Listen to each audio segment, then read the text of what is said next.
আসসালামু আলাইকুম। পাকিস্তানের প্রথম শাসনতন্ত্র, the first constitution of Pakistan. 1956 সালে প্রবর্তনের মাধ্যমে পাকিস্তান ইসলামী প্রজাতন্ত্র হয়। এর ফলে পশ্চিমাঞ্চলীয় প্রদেশগুলো পশ্চিম পাকিস্তান এবং পূর্বাঞ্চলীয় বাংলা পূর্ব পাকিস্তান হয়। পাকিস্তানের প্রথম প্রেসিডেন্ট ইস্কান্দার মির্জা। কোয়ালিশন সরকার 1956। শেখ মুজিবুরের দায়িত্ব ছিল শিল্প ও বাণিজ্য মন্ত্রণালয়। কাকমারি সম্মেলন ও ন্যাপ প্রতিষ্ঠা। কাকমারি সম্মেলন অনুষ্ঠিত হয় 6 থেকে 10 ফেব্রুয়ারি 1957 সালে টাঙ্গাইলের সন্তোষে। কাকমারি সম্মেলনের সভাপতি ও পূর্বাঞ্চলের পশ্চিমানদের আসসালামু আলাইকুম বলে পূর্ব পাকিস্তানের স্বায়ত্তশাসন বলেন ভাসানী। ন্যাপ প্রতিষ্ঠা করেন আব্দুল হামিদ খান ভাসানী 1957 সালে। সামরিক শাসন জারি। পূর্ব বাংলায় অ্যাসেম্বলিতে মৃত্যু হয় ডেপুটি স্পিকার শাহেদ আলীর। এই সুযোগে ইস্কান্দার মির্জা পাকিস্তানে প্রথম সামরিক শাসন জারি করেন 7 অক্টোবর 1958 সালে। পরে 1958 সালে ক্ষমতায় বসেন আইয়ুব খান।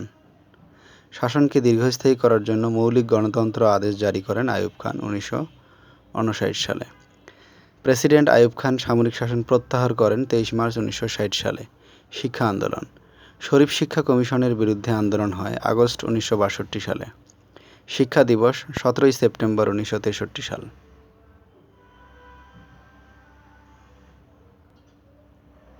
6 দফা আন্দোলন। 6 দফা বঙ্গবন্ধু কর্তৃক ঘোষিত হয় 5 ফেব্রুয়ারি 1966 সাল লাহোরে। বঙ্গবন্ধুর নামে আমাদের বাঁচার দাবি 6 দফা কর্মসূচি শীর্ষক পুস্তিকা প্রকাশ 21 ফেব্রুয়ারি 1966 সাল। আনুষ্ঠানিকভাবে ঘোষণা 23 মার্চ 1966 সাল লাহোরের সংবাদ সম্মেলনে। 6 দফা পূর্ব পাকিস্তানের রাজনৈতিক, অর্থনৈতিক ও প্রতিরক্ষার দাবি যা লাহোর প্রস্তাবের ভিত্তিতে রচিত। 6 দফার দাবিসমূহ। প্রথম দাবি, শাসনতান্ত্রিক কাঠামো ও রাষ্ট্রীয় প্রকৃতি। যুক্তরাষ্ট্রীয় ব্যবস্থায় সংসদীয় পদ্ধতিতে সরকার গঠন, প্রদেশগুলোর পূর্ণ স্বায়ত্তশাসন। কেন্দ্রীয় সরকারের ক্ষমতা। প্রতিরক্ষা ও পররাষ্ট্র বিষয় থাকবে কেন্দ্রীয় সরকারের হাতে, অন্যান্য বিষয় প্রাদেশিক সরকারের হাতে। 3 নম্বর, মুদ্রা বা অর্থ সম্বন্ধীয় ক্ষমতা। দেশের 2 অঞ্চলের জন্য বিনিময়যোগ্য 2টি মুদ্রা চালু থাকবে।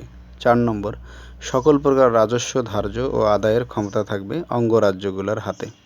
5 নম্বর, বৈদেশিক মুদ্রা ও বৈদেশিক বাণিজ্যের ক্ষেত্রে প্রদেশগুলোর হাতে পূর্ণ নিয়ন্ত্রণ থাকবে। 6, প্রদেশগুলোকে আঞ্চলিক নিরাপত্তার জন্য আধা সামরিক বাহিনী গঠন করার ক্ষমতা দেওয়া হবে। 6 দফার অর্থনীতি বিষয়ক দাবি ছিল 3টি। 6 দফায় যে বিষয়টি অন্তর্ভুক্ত হয়নি, বিচার ব্যবস্থা।